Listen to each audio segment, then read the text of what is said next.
Ford has begun selling its new electric vans in the United States, and they are way, way better than the previous version, though still a little pricey. Hello, my friends. Welcome to the channel. I'm Sam Evans. You're watching the Electric Viking. Great to see you.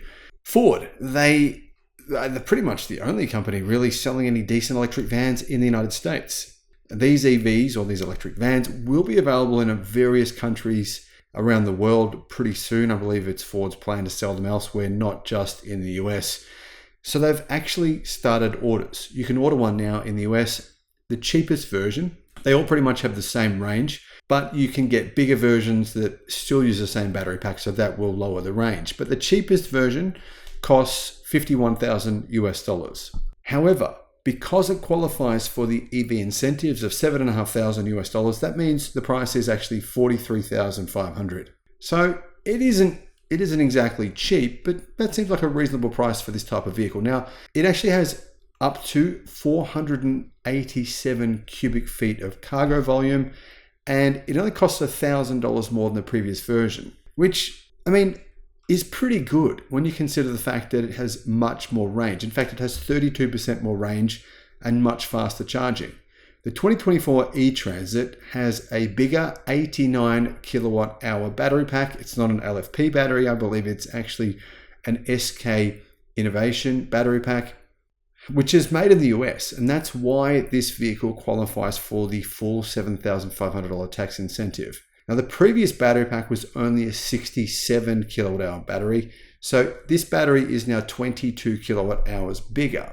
That gives it a range of around 160 miles. So yeah, not a lot of range. The efficiency doesn't seem to be that great, but Ford says it is very good for use cases such as refrigerated deliveries. The enhanced or improved e-Transit has dual onboard chargers that deliver a 22% faster charge time using Ford's Pro 80 amp Series 2 charger and Ford Pro charging software. So charging at level 2 brings it from 0 to fully charged in around 6 hours at home, making it ideal for, charging at your house overnight. I mean, charging in 6 hours means that, by the time you get up in the morning, it'll have a full charge. How fast does it charge on a DC charger? Well, it charges at 176 kilowatt, which is a pretty big improvement. The previous version charged at 115 kilowatt.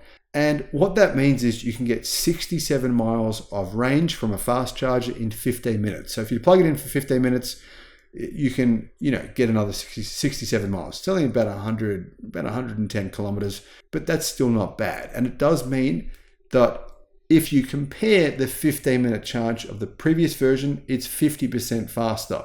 That's a pretty decent improvement. Now, hopefully Ford's Generation 3, which I'm going to guess will be out in maybe a year or two, will up the game a bit, because I think, in China, there's significantly better electric vans at around this price. Anyhow, there are 3 different versions. Apparently there is 2 lengths, 3 roof heights, and 3 different body styles. And yeah, I mean, there's lots of different sizes. So the range figures that I've quoted here are going to change depending on the size of the vehicle and the roof height. Obviously, having a higher roof height, you're going to get more wind blockage, and it's going to, reduce your aerodynamic efficiency.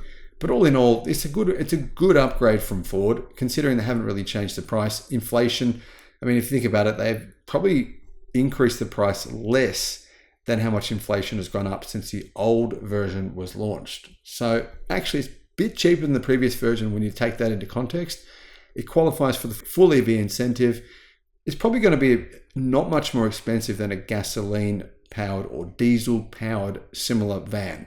Guys, what do you think about the new Ford e-Transit? I think it's great to see Ford doing this. I mean, this is actually becoming a significant part of Ford's business. It's worth mentioning, though, that Ford did lose about $120,000 on every EV it sold in the first quarter of this year. Ouch. Thanks for watching.